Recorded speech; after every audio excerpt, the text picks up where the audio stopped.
Well, meanwhile, the weatherman has issued a heavy rain alert, flash floods and even lightning strikes in the next 2 days. The latest report from the Kenya Meteorological Department forecasts heavy rains in western, central and north Rift Valley, northern and central regions as well. If you're living in any of these counties, you need to be on high alert because there could be flash floods anytime from now between today and Tuesday. That's Turkana, Marsabit, Samburu, Mandera, West Pokot, Elgeyo Marakwet, Trans Nzoia, Uasin Gishu, Nandi. There are a total of 22 counties that are most likely to experience flash floods in the next few days.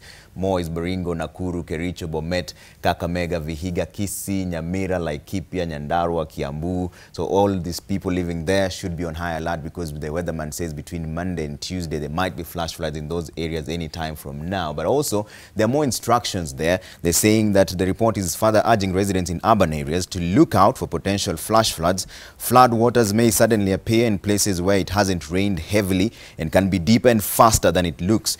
They also further say do not walk in moving water or even drive through, and also do not shelter under trees and near grilled windows or walk in open fields. This exposes one to lightning strikes. Residents in landslide prone areas, that's in Murang'a County, should also be on high alert.